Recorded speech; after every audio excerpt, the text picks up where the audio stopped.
Hi.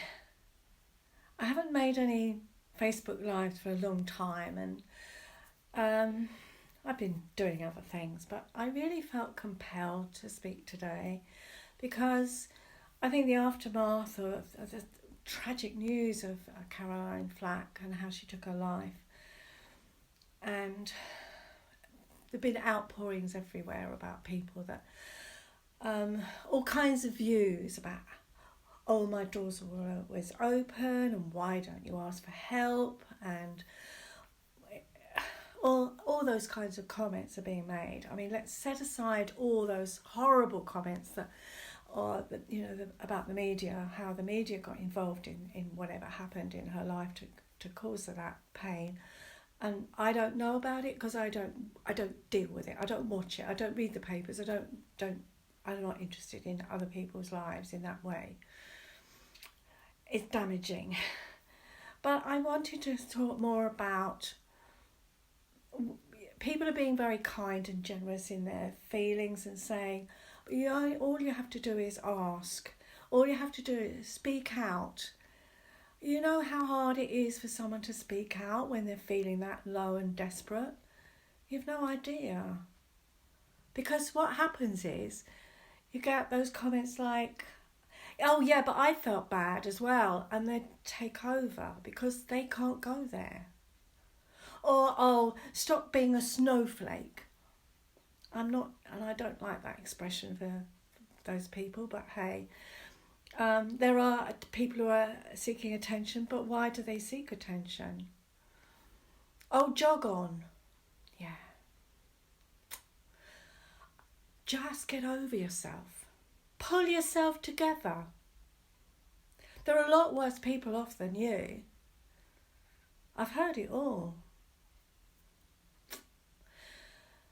The trouble is that those people who are in that place for whatever reason, they can't speak out. They don't know how to speak out. There are so many emotions attached to it. There are all the shame because of the comments that are made, or there are worse people off than yourself, or how can I tell anybody that I'm miserable because my life looks wonderful.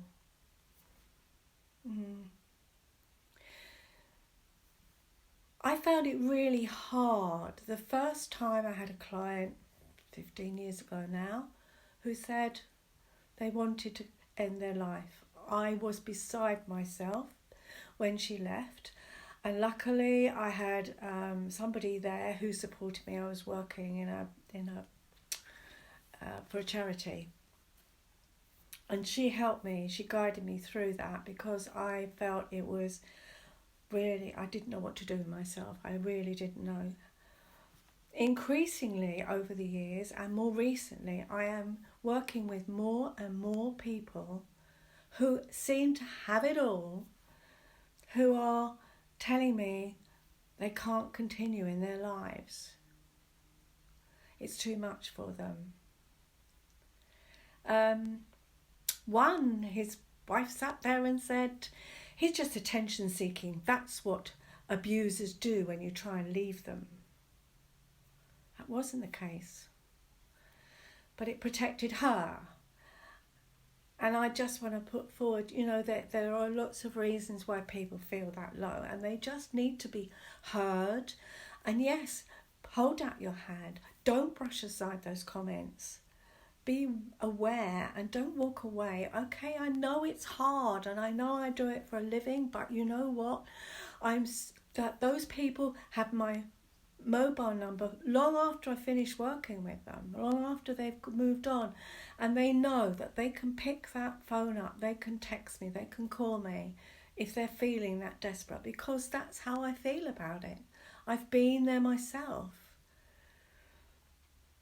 And there was something that came up more recently for me that reminded me of, how people don't want to get involved. Last year I struggled with my health. I had one migraine after another and I was so debilitated. There were days when I just didn't want to carry on. It was that bad. And I just carried on and put on that brave face and Yeah, I told one or two people it was tough, but nobody really understood it. And I mentioned more recently about how I'd said that migraines are not called the suicide headache for nothing, and that I had really struggled last year. I got no response.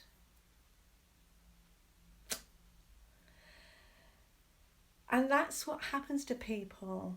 They don't like listening. It's too painful to hear that somebody wants to take their life. Somebody wants to commit suicide. Their pain is so great. And I get it. I really get it. But it isn't just always the loneliness. It is loneliness. It is isolation. But there's a lot more going on. And I'd say just care for people around you. Be there. If you can't be there, then find somebody who can be there. And maybe you're just, I don't know, we're just losing our ways as a society. We're so isolated. Despite having so many connections in our lives, we're actually very disconnected as people. It's all about stuff. It's all about status. It's all about possessions. Let's just get over that and start thinking about communities and people and caring and being kind and not judging. And I guess that's all I've got to say right now, but I just felt that way. I just hope somebody feels this, that they hear this and get it. Take care. Lots of love. Take care.